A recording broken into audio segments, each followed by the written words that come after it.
Bom dia! Nosso grupo vai falar um pouco sobre geometria de cunha de corte e esse trabalho é apresentado por Deise Raquel, Débora Medeiros e Gabriela Andrade. O processo de torneamento é uma operação de usinagem que permite trabalhar com peças cilíndricas movidas por um movimento uniforme de rotação em torno de um eixo fixo. No torneamento, a peça rotaciona enquanto a ferramenta remove o material dela. Nós temos aqui um exemplo de torneamento, como vocês podem ver. A ferramenta que remove material durante o torneamento é chamada de bit. Essa ferramenta pode ter várias geometrias e ser usada para várias aplicações. Nós temos aqui um bit com todas as suas áreas demonstradas e vamos falar um pouco mais sobre a sua geometria. Para exemplificar o uso da ferramenta e compreender suas partes, nós temos aqui para nos ajudar este desenho. Bom, a geometria da ferramenta influencia na formação do cavaco, na saída do cavaco, nas forças de corte, no desgaste da ferramenta e na qualidade final do trabalho. As partes da ferramenta são a superfície de saída, que é esta superfície aqui. A superfície de saída é por onde o cavaco é formado e por onde ele escoa. Temos também a nossa parte principal da peça, que é a nossa aresta principal de corte, que é essa aresta aqui. A aresta de corte é que fica em contato com a ferramenta e é responsável por arrancar material do torneamento. Nós temos também a aresta secundária de corte. A aresta secundária de corte, essa aresta, que também está em contato com a ferramenta, mas não é necessariamente a responsável por remover o material.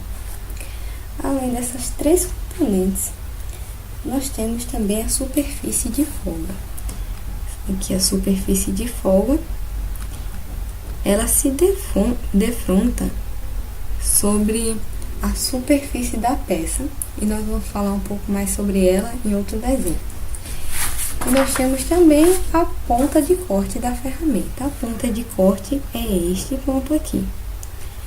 Esse ponto da ferramenta é o ponto que fica encontrado com a aresta principal e secundária de corte. É a interseção dessas duas arestas e é ela que é responsável por penetrar na peça. Para exemplificar ainda melhor a angulação da nossa peça, nós temos essa representação aqui. Essa parte azul representa a nossa peça. Essa parte azul especificamente representa a formação de cavaco. E aqui em amarelo nós temos a nossa cunha. Para cá é o sentido do avanço do corte. E esse outro eixo vai ser o sentido de avanço da peça. Bom, na nossa peça nós temos o ângulo de cunha.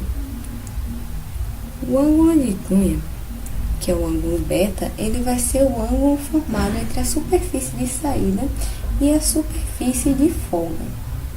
A superfície de folga será o ângulo alfa. Esse ângulo aqui. E é o ângulo entre a superfície de folga e o plano de corte. Além desses dois ângulos, nós temos o ângulo de saída. Nosso ângulo de saída, nosso ângulo que é o ângulo entre a superfície de saída e o plano de referência, né? O ângulo por onde o nosso cavaco escoa.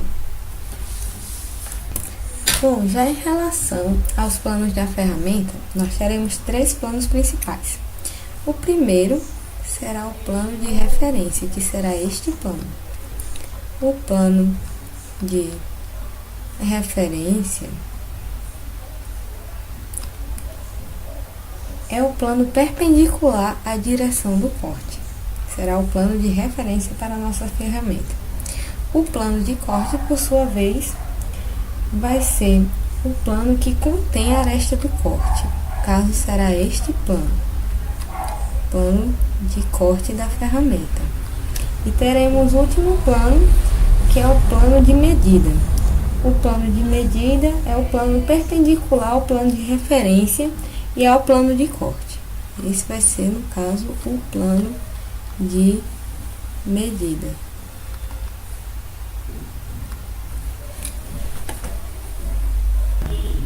Falar mais um pouco sobre os ângulos medidos na figura. A partir dos ângulos medidos no plano de referência, nós teremos o ângulo de posição. O ângulo de posição, também o ângulo X, ele é o ângulo entre o plano de corte e o plano de trabalho, medido no plano de referência. O ângulo de posição é sempre positivo e situa-se forma de cunha de corte. O vértice do ângulo de posição indica a ponta do corte. Nós temos também o ângulo de posição da aresta secundária. O ângulo de posição da aresta secundária nada mais vai ser que o ângulo de posição, referente à aresta secundária que nós falamos anteriormente. E nós teremos também o ângulo de ponta. O ângulo de ponta vai ser este ângulo aqui, que é o ângulo entre os planos de corte correspondentes, que é o plano principal e o lateral secundário. É o ângulo entre os planos de corte principal e o plano de corte lateral ou secundário, medido no plano de referência. Não esquecendo que nós temos a direção do avanço do corte para cá e o nosso plano de referência escolhido, este aqui. Finalmente, nós teremos o nosso último ângulo, que vai ser o nosso ângulo de inclinação. Aqui está a nossa ferramenta. Este aqui é o nosso ponto de corte. E nós vamos ter o ângulo de inclinação da ferramenta. Nosso ângulo de inclinação vai ser o ângulo lambda. Esse vai ser o nosso ângulo de inclinação. O ângulo de inclinação é o ângulo entre a aresta de corte e o plano de referência da ferramenta. Comentando um pouco sobre a influência dessa geometria que foi previamente explicada na nossa ferramenta, nós teremos aqui os dois ângulos que foram previamente explicados, que é o nosso ângulo de inclinação, ângulo lambda, e o nosso ângulo de folga, nosso ângulo alfa. Nós teremos que, quanto maior for esse ângulo alfa, menor vai ser o desgaste na peça.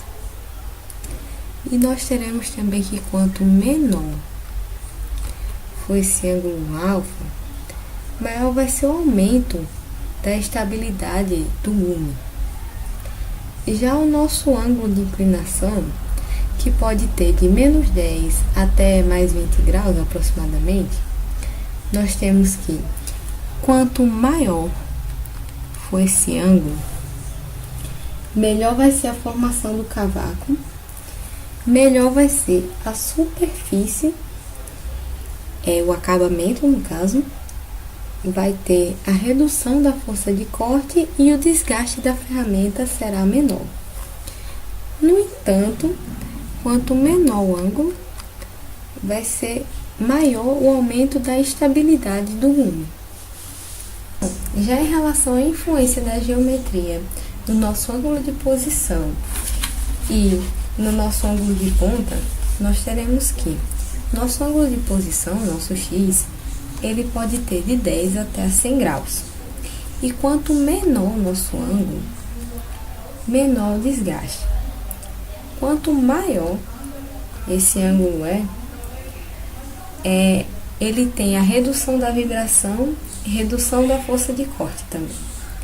Já em relação à nossa ponta, nós teremos fatores em relação ao raio da nossa ponta. Nós teremos que, quanto maior o raio da nossa ponta maior o aumento da qualidade superficial do nosso produto, da nossa peça. E quanto menor ele é, maior é a redução da vibração e a redução da força de corte.